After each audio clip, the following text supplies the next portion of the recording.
You're listening to Civic Media. You can tune into any of our live shows on any radio station across the state with the Civic Media app. Find us in your phone's app store and listen anytime, anywhere.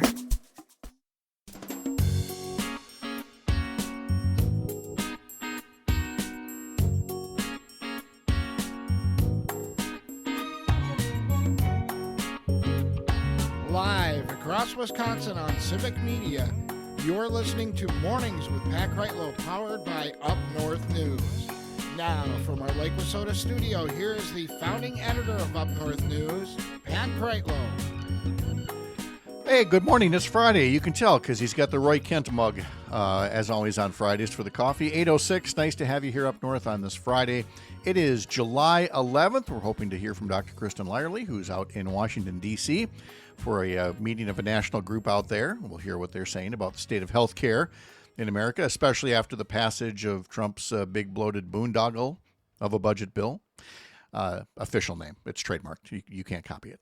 And then in our 8:30 half hour, we'll talk to Mike Clemens about the Brewers and just the amazing climb that they've made from earlier in the season when it looked like they were going to be struggling with injuries throughout the course of the year. The bats were not scoring runners in scoring position.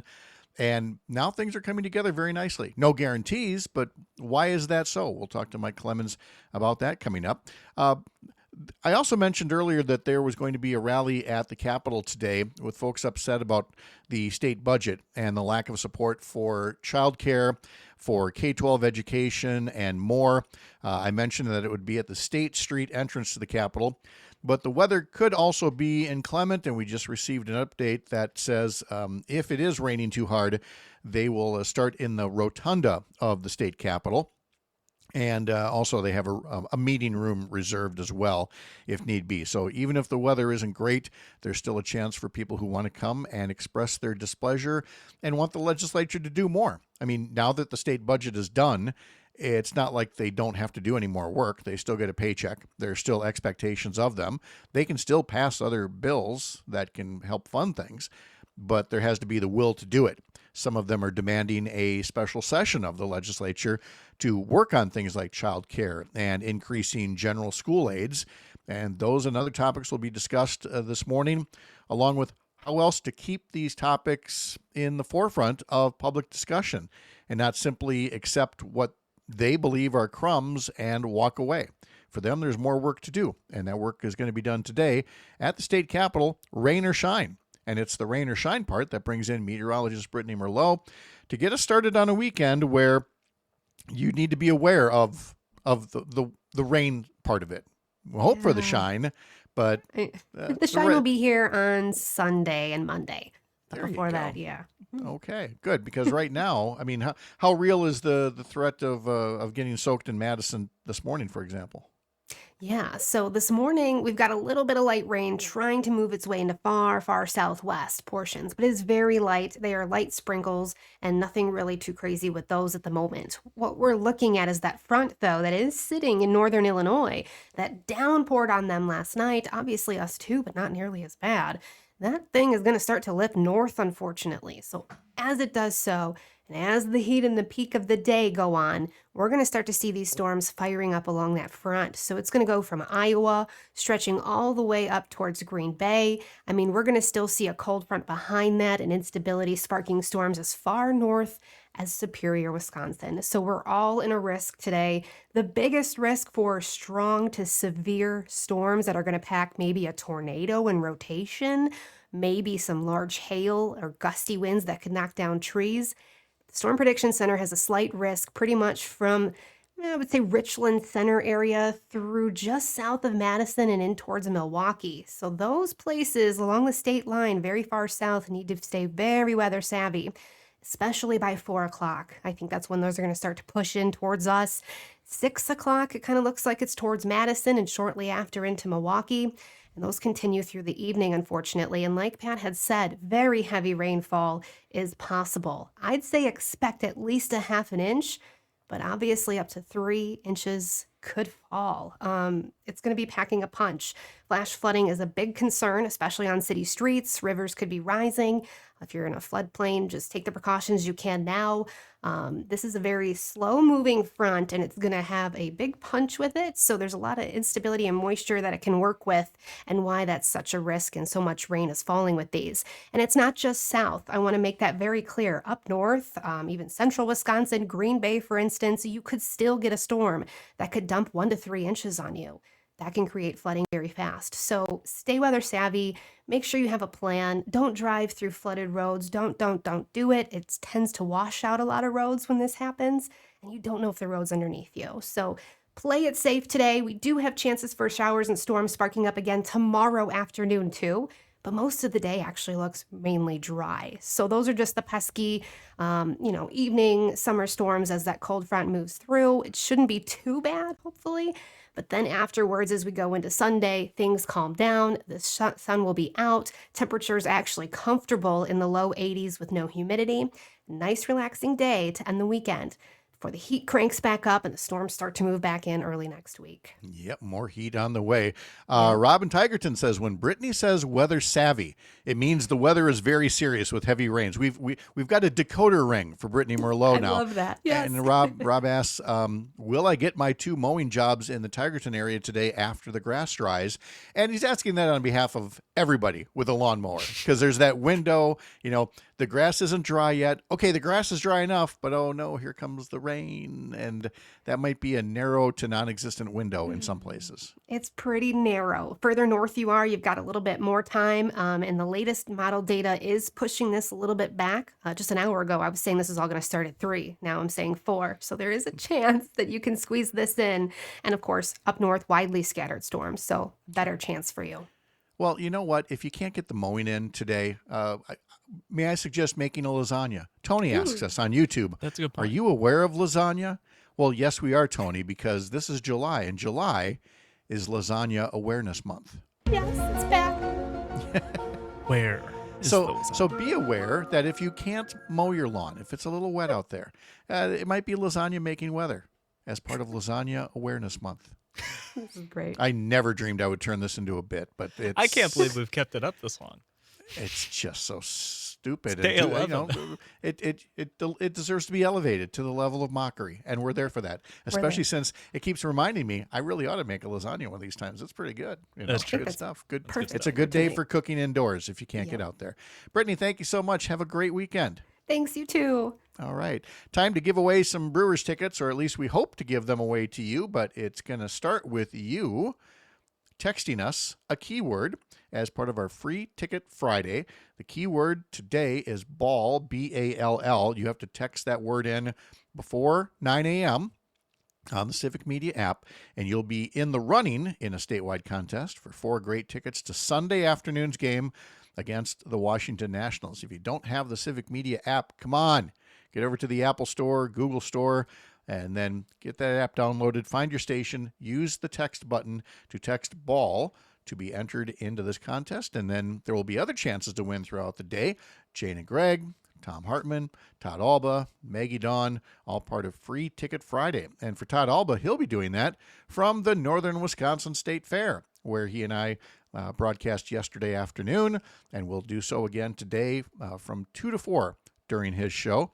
And then we had a really nice time over at one of the beer gardens for a bit. Again, there was a little bit of rain, so you got this big old pavilion that you can sit underneath and have some conversations. No lasagna there at the fair, as far as I can tell, although Rob chimes in now that he bought his lasagna at Charlie's Country Market in Shawano on Wednesday. Parker, we're making a difference. People are buying lasagnas in July. It's moments like this that really make me think, wow, maybe what I am is really adding value to the world when people buy lasagna. I believe that you do add value. I meant like the show, Pat, as a whole. Oh, okay. Yeah. Oh, okay. All right. We're again dealing with, naughty people in the sandbox of comment sections today, and we just we have a little fun with them. So I mentioned that Todd will be at the fair today, so be sure you check that out. I'm sure you heard me a few minutes ago mention that Jim Santel will be a guest co-host for the Maggie Dawn Show starting at 4 o'clock. Later on Maggie's show, right around 5:50 or so, will be Terry Barr with What's Good, Local, and Overlooked. Terry has news of some libraries being built despite budget cuts, and also where you can see the only circus bell wagon in the world in Wisconsin in the summertime. So that's part of the Maggie Dawn show. And of course, following this program is, the one, the only Matt and Air on Air with the one, the only Greg Bach and Jane Matt and Air. Greg was on earlier.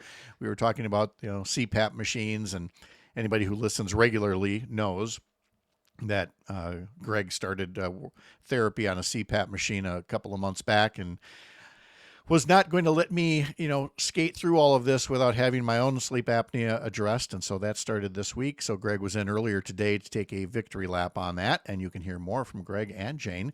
Following this program from 9 to 11, Dan Schaefer from the Recombobulation area will be joining Jane and Greg this morning just after the 10 o'clock news. And then Jane and Todd are hitting the road together next week. You've got Todd up here in Chippewa Falls right now, but Todd and Jane and Greg will be on the road next week with stops that include Oshkosh, Butternut, and Hayward for some big events that are going on around the state. And they're going to go over and take a look at them and talk to people who might be attending some of these events. And so you'll want to tune in to both Matt and Air on Air and the Todd Alba Show next week with all kinds of, I'm sure, stories of travel that they're going to want to share, the logistics of planning the lugging of equipment and bodies to get to all of these places. Also from Civic Media, the Wisconsin Forward podcast with Matt Rothschild. It is a weekly dive into a topic surrounding a current political problem in our state, some background on how we got where we are today, what some folks are working on now, and possible ways forward. In one recent episode, for example, there was Bridging the Urban-Rural Divide, where Matt talked to Professor Kathy Kramer, author of the Wisconsin classic, The Politics of Resentment. In another episode, Matt gave a history of conservation in Wisconsin, what was once universally a bipartisan value. And he interviewed Tia Nelson, daughter of the late Senator and Earth Day founder Gaylord Nelson. So you can get a uniquely Wisconsin take on the big issues that are preventing progress and the people with the ideas to move us forward. So you can subscribe and download to Wisconsin Forward on Spotify, on Apple, and on the Civic Media website, which leads me into this shameless plug. You can podcast this show as well on Spotify or Apple or through the Civic Media website, where we are all the time having back episodes. If you missed a guest, if you missed a topic, if you go back long enough to figure out how the heck did they start with this Lasagna Awareness Month thing and why, well, you can go back and listen to those back episodes and find out a bit more. Again, subscribe on Spotify, Apple, or at the Civic Media website. And one more note, of course, is our Sunday morning politics newsletter that I'll be writing up starting today for Sunday morning to keep people updated on what all happened this week. One of the big stories, of course, has been the reaction to the state budget that passed last week, as well as the Trump big bloated boondoggle, as more people are learning just what's in that turkey that passed in Washington, D.C., what's in the bill that passed in Madison, and what's missing from the bill. So I'll be writing some of that up, and you can become a subscriber to Sunday Mornings with Pat Kreitlow by heading over to upnorthnewswi.com. We will continue with Mornings with Pat Kreitlow with a local update for some of you, and then in our 8:30 half hour, we will talk to Mike Clemens, and we will talk Brewers and more sports. That's all ahead here on the Civic Media Radio Network.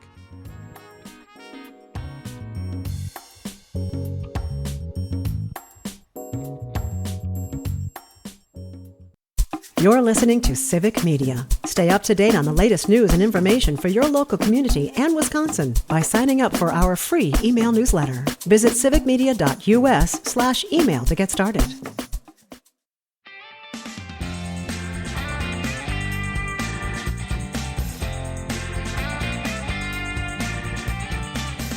Welcome back. It is a Friday morning, July 11th. Nice to have you along here live from Lake Wissota on the Civic Media Radio Network.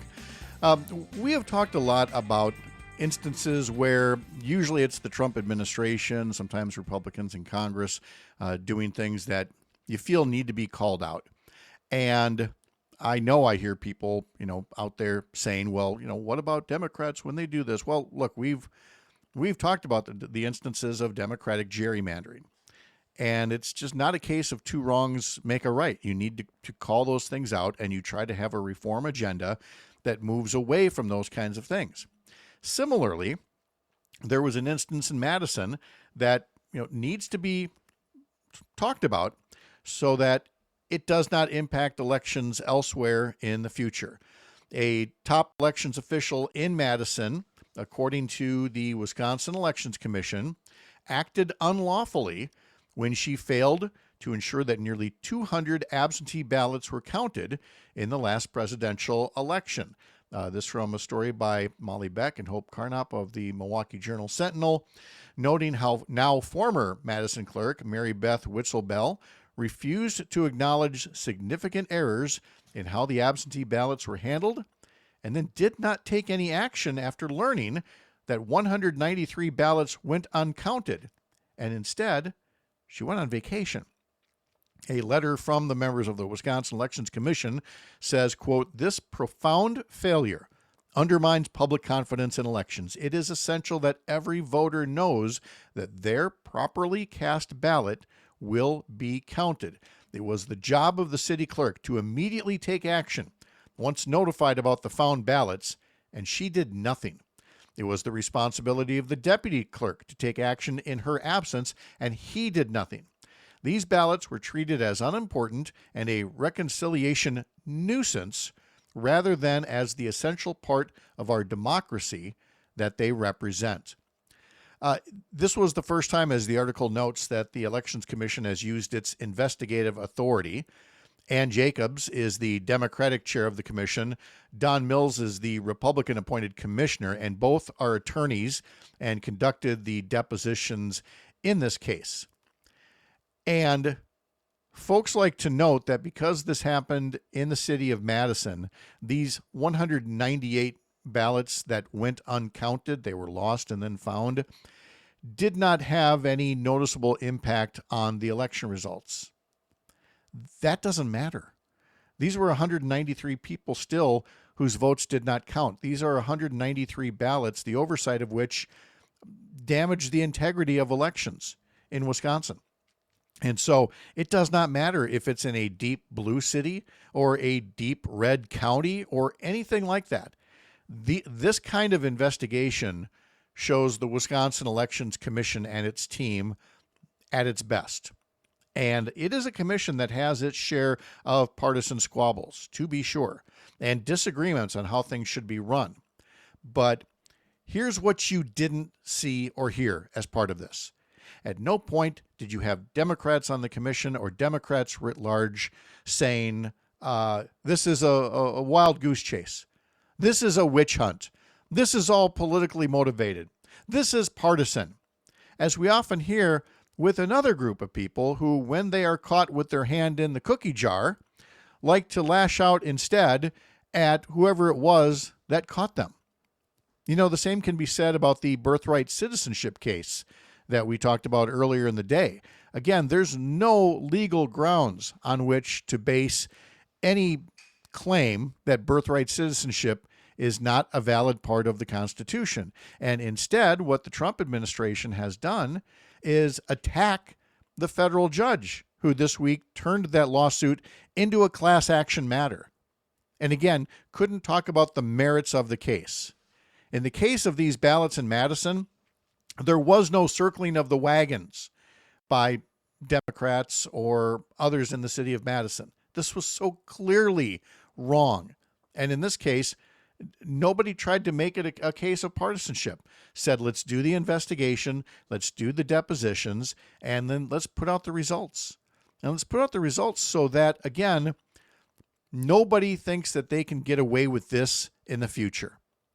This is why I'm still very upset at what's happening in Wausau, or rather, what's not happening in Wausau, where, unless I have missed something, there have still been no consequences for a mayor who just up on his own removed an absentee ballot drop box.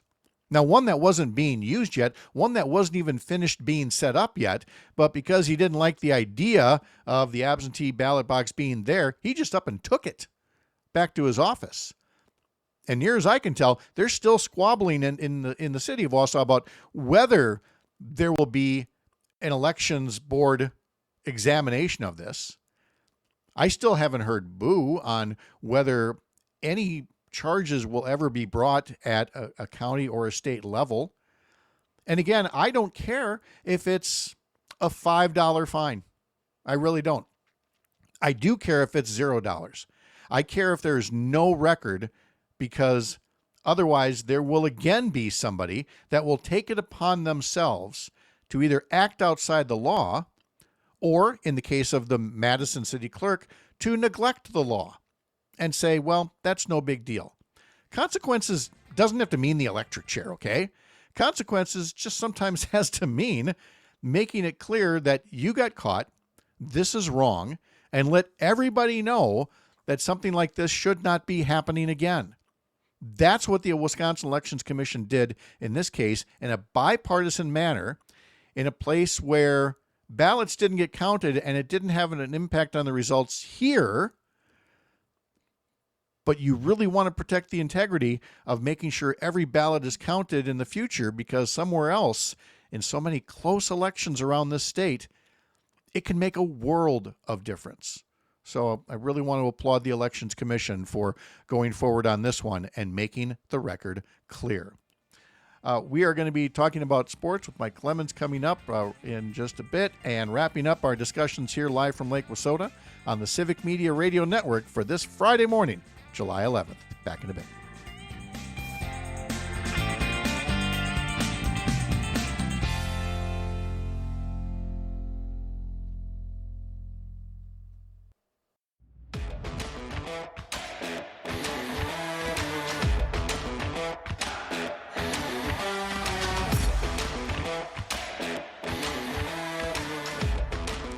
Why, yes, it is Free Ticket Friday. Why do you ask? It's July 11th. It's a Friday, Free Ticket Friday, which means that if you are able to go to Sunday afternoon's game, Brewers against the Washington Nationals at American Family Field, and you want to be in the running for 4 great club-level seats to see the game on Sunday, well, we've got the thing for you, a statewide contest, Free Ticket Friday, where you use that Civic Media app, call up one of the stations, use the text button for that station, and text the keyword for our show this morning, which is ball, B-A-L-L. You got to text it before 9 o'clock, before the end of the show, and you are in the running then for those tickets for Sunday afternoon's game, and there will be more chances to win throughout the course of the day here on the Civic Media Radio Network. So be listening in for those Brewers who are, red hot is a cliche. Getting out the brooms for a sweep, that's a cliche. But you know what? They apply because of what the Brewers did to the LA Dodgers. So let's bring in Mike Clemens with more about that. Mike, what could there be a more pleasant surprise this week than what we saw from the Brewers? No, a tremendous growth period, teaching moments for the young Brewers team. And by the way, you win those tickets, you get to see Freddie Peralta start on Sunday for the Brewers.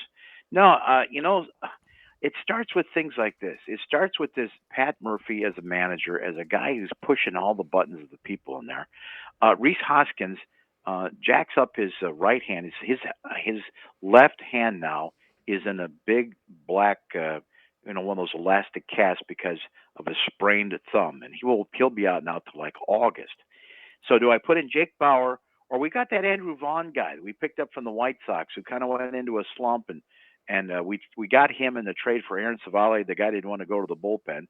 And so let's bring him in from Nashville. And then Pat decides, you know what? Even though he got in here on the plane from Nashville like at 12:30 last night, he probably is not even really thinking about the Dodgers. Let's just put him in the game. And he ends up hitting a 3-run homer to get things started. It was electric. Against the Dodgers. Yeah, and Yamamoto, has to exit after 2 outs, one of their top pitchers. And then the big billing on TBS, on network TV, Jacob Mizorowski, the Miz, the 23-year-old against the veteran Clayton Kershaw. And after he gives up that opening home run to Shohei Ohtani, the $700 million player, who, by the way, that's a big dude. He's like Uh-huh. 6'4", 210. He looks like an NFL quarterback. After that, the kid settles down and strikes out 12 Dodgers. And you see, starting to see him fist pump after each inning, until he gets to the sixth inning.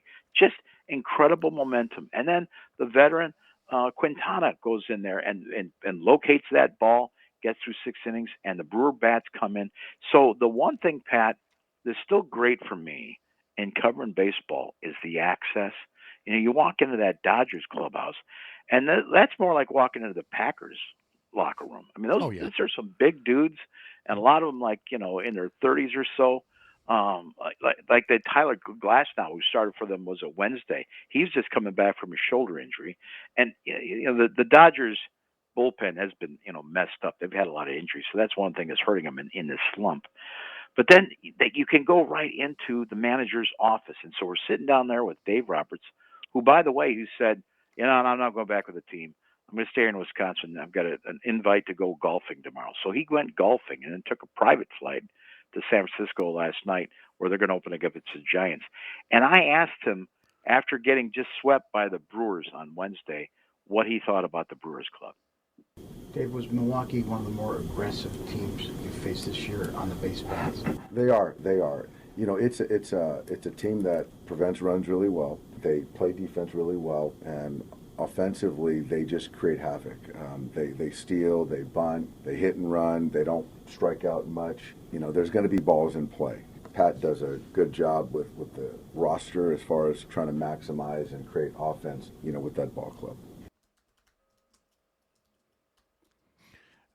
I like that, and I like that he decided to stick around and play a little golf in Wisconsin. That was a nice commercial, not just for the Brewers that he just did, but for spending your off days here instead of jumping right back into the pressure cooker in San Francisco. Yeah, and you get these honest moments too, where he's like, "Hang on a second," before those guys come in. He just takes the cap off and he's kind of massaging his scalp, like, now I get swept at home by the Astros, and now this, and I need a break here. And here's another thing. Pat Murphy went into this week like, extra drills this week. Like, how come? Because something? I've been doing this long enough, and it's like these guys, they already start planning their vacations for the All-Star break. What are we doing? Their focus goes elsewhere. So he made them take extra, drills in the field before those first 2 or 3 games in Milwaukee this week, because he's such,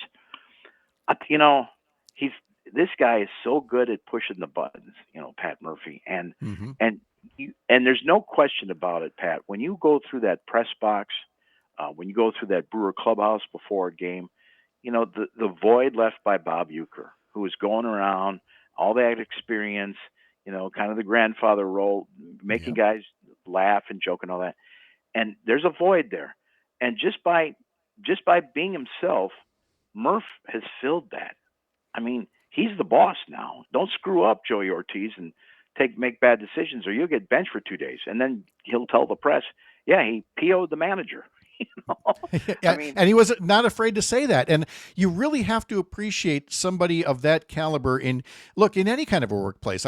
When I started in a newsroom at Channel 13 in Eau Claire, all the reporters are fresh out of school. They're all 20-something, but there was always that one guy. And for us, it was Dave Carlson, the outdoors reporter. So this old crusty guy, and he didn't say much. And that was okay. You knew that he didn't look at you as a young screw-up if he paid you a compliment. And you wanted to earn that compliment, and I am positive that's how a lot of the Brewers players feel about Murph. Right, and they look at a guy like, I want a lifetime in baseball too, and this is a guy who's done it all, who's seen it all, and also has got a pretty good sense of humor, but he keeps it honest too. And I just found that, and I said, that void is being filled just naturally. It's not like Murph changed. It's just he's kind of stepped into that role. Because like you ask him about Trevor McGill, who's now going to get to go to the All-Star game since they're going to run Peralta on Sunday. And here's McGill. A kid who had to leave high school early, finished at a charter school, had Tommy John surgery as a kid, into college, got drafted, bounced around the league. And the Brewers give him a second chance after his time with the Cubs. At 30 years old, Devin Williams has that injury. He gets a chance to be a closer, and now he's going to the All-Star game, which he is so excited about. He said, that was my personal goal this year at 31 years old. And then you ask Murphy, McGill's kind of a tough guy, straightforward kind of a jock competitor. But what's McGill like around the clubhouse, Murph? You know what? He's given to the team. He's if you don't know him, he's a tremendous giver. You know what I mean? He gives a lot of himself, and he's got his ways about him. It takes a while to get to know him. He's been through a lot in life. He's way more mature than you give a normal kid his age credit, and he really just loves being part of something and being an important piece of something. And now that he's found this home, last year he was a big part of it, but this year a lot, and he's given that responsibility. He loves it. So he's very, very grateful, very, very thankful. Yeah, I'm pumped for him, really pumped for him. There's a lot of deserving guys, on our team, in my opinion, but I don't put the chess pieces together on who fits and who doesn't and who was voted. I don't even know how it works. I don't want to know. You know what I mean? It's like, it's a great honor, but it doesn't define you in any way. I like that. I don't want to know. Just know that it's there. And Trevor McGill now becomes part of essentially now a lineage of Brewers relievers who have made it to the All-Star game. I mean, the team is just well known for that, and we get to see him again now, hopefully playing in the All-Star game coming up next week. Yeah, I know, like 5 or 6 in a row that the closers from Milwaukee that have gone to the Midsummer Classic. So just there was a lot to learn this week. There was like to compare the Dodgers' performance at catcher, like Will Smith and the other guy, and like that one mistake where he tried to throw out a guy at third, overthrew the third baseman, and Frelick scores. Whereas Contreras, just with a gun, So at the end of the day, this young Brewers club, and we've been seeing this for 20 years. The Brewers can get hot. They have these streaks in the spring. Then the All-Star break happens. And then a veteran team like the Dodgers, they put their head down and they just start mowing people over in August and September, and they go. So that could happen. That could probably happen again. But it's just between Pat Murphy getting everything he can out of this young ball club, and Matt Arnold, where does that GM keep on getting these guys from? Yeah. It's just suddenly, they're backed up at pitcher. It's just amazing that these guys that they pick up or a pickup like Andrew Vaughn. Well, that's what I wanted to ask you about is here's Savali, who's like, well, I don't want to go to the bullpen, so trade me. And in what other world would a team call up the White Sox and say, here, we're going to ship this malcontent to the White Sox. Who you got for us? And who they send us is ready from his first plate appearance. Yeah, and last night the White Sox, like a 2-hour delay, then they call it because of the rain delay. They're the crummy last place team, and that's where Savali's sitting right now. Hope you're enjoying your starting rotation job. You could be up here, being a part of the team that just beat the Dodgers. And Shohei Ohtani, who's big dude, man. He looks like a NFL quarterback, 6'4", 209, $700 million. But the Brewers, they've got close to 200 people in their organization. They spend all their money on scouts to get these young players, as opposed to paying one guy $700 million. That's part of the reason that you keep on seeing these hot young 25-year-olds at the plate. Yeah. I do have to kind of tweak Craig Counsell a bit, though, and maybe he would have said it differently, but when he was asked about his team, the Cubs, having the third best ERA, his quote was, I don't know that I've ever been able to manage a bullpen like this. And I love that people kind of jumped on it. It's like, hello, Corbin Burns, Brandon Woodruff, Josh Hader, Devin Williams.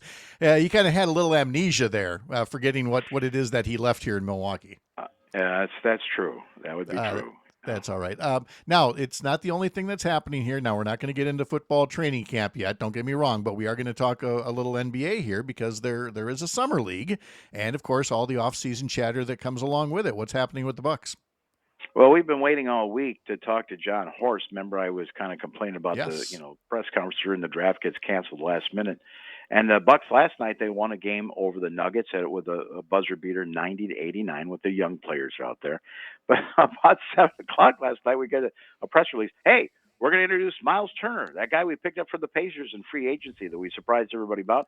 And you'll get a chance to talk to John Hurst and Doc Rivers here in Las Vegas. So we get the notice at 7 o'clock last night. I got Brewers to cover this weekend, and you had to RSVP by 10 o'clock this morning. So I haven't called Civic Media to see if we've got our company Learjet all fired up for me to run out there. I believe Mathers that is before using the it, Brewers but game. we can maybe you can tag along on something like that. Well, that's a little mysterious. But so there might be two guys out there from the papers or the wires that can ask the questions, but we'll be listening back here at home on the network as we get ready for baseball. But they are going to introduce Miles Turner, and then obviously somebody out there from ESPN Water is going to say, and what does Giannis feel about all your moves? Right? Of course, we've got to keep grist for the mill. Got to keep that going as well. So I think we'll have stuff to talk about next Friday as well. Mike Clemens, thank you so much as always. Have a great weekend. Thanks, Pat. All right, good to talk to you, man. We're going to have a local break for some of you here. Others are going to come on back here for some final news and notes from Lake Wissota. And one more reminder for Free Ticket Friday. The keyword to text us is BALL, B-A-L-L. Be in the running for 4 tickets for the Brewers game on Sunday afternoon. Back in a bit on the Civic Media Radio Network.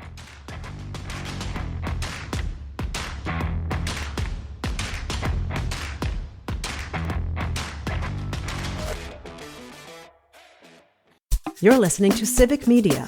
Find the latest news, information, and archives of all your favorite shows on the Civic Media website, civicmedia.us.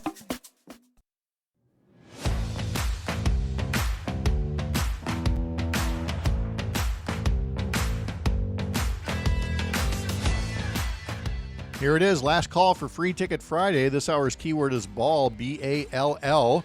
You got yourself about 6 minutes to text that to us through the Civic Media app. Be in the running in this statewide contest for 4 great tickets to Sunday afternoon's game, Brewers against the Washington Nationals. That series begins this evening, and you can catch it on several Civic Media radio stations.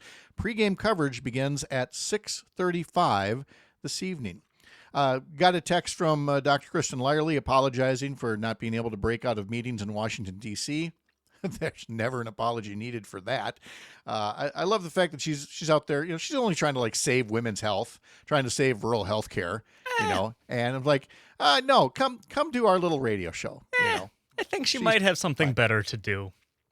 I wouldn't say better to do. Well, yeah, yes, I would. I would say it was better to do. I would say it was but hopefully we'll talk to her Monday at 6:30. This from the Milwaukee Journal-Sentinel in the meantime. This Oconomowoc school was converted into 55 apartment units with historic preservation.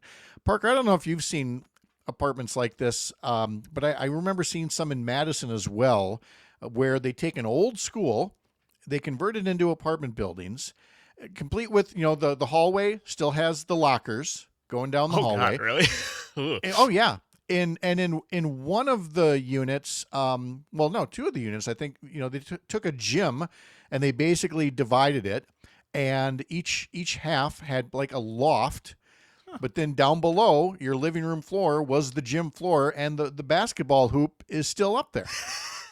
It's so funny. I think my aunt lived in a school at one point that got converted into apartments. There's blackboards in some of them still. I didn't think it'd be that lazy. I thought they'd kind of strip it all, and it was just the building.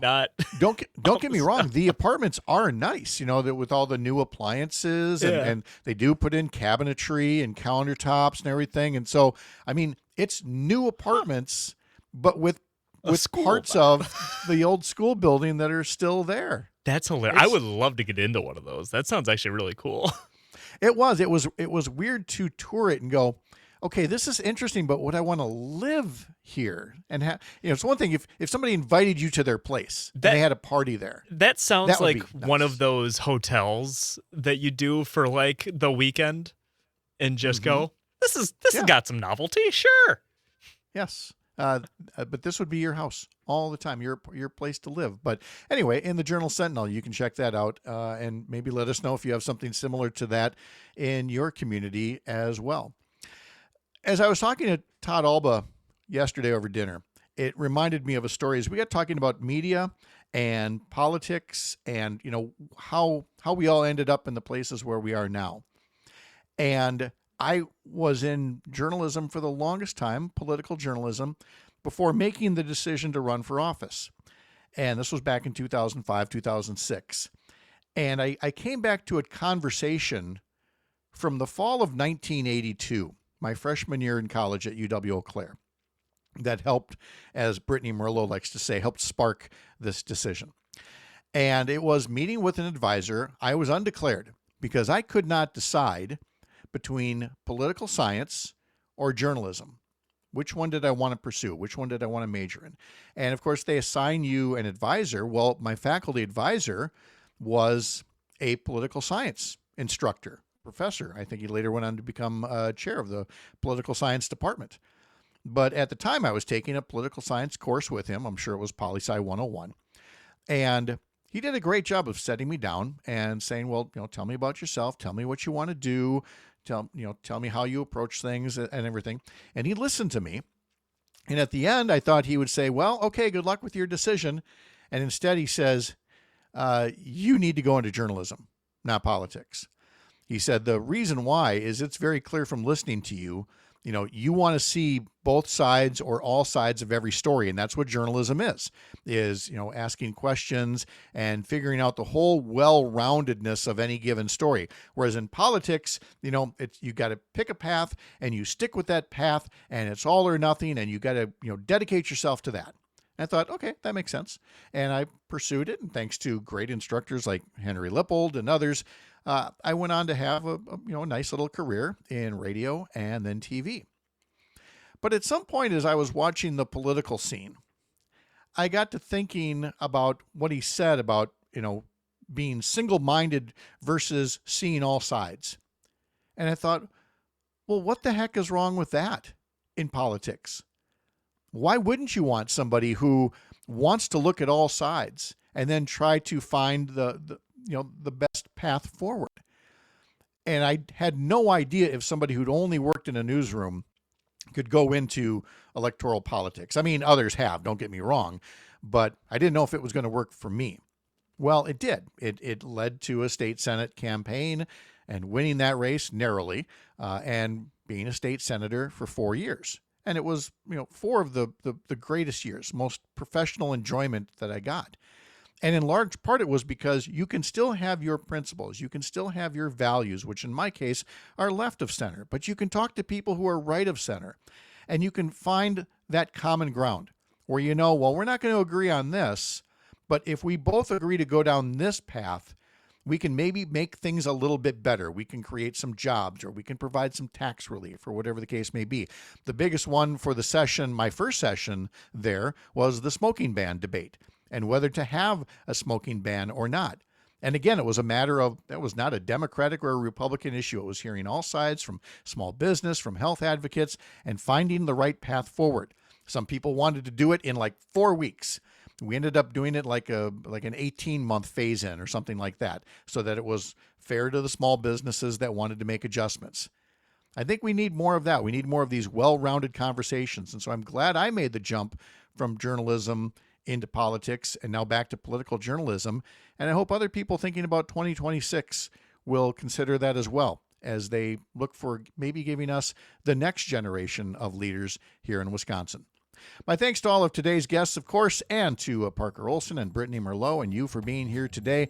I'm Pat Kreitlow, founding editor of Up North News, part of Courier Newsroom, a pro-democracy news network. Have a great weekend. We'll be back here Monday morning, 6 a.m. here up north.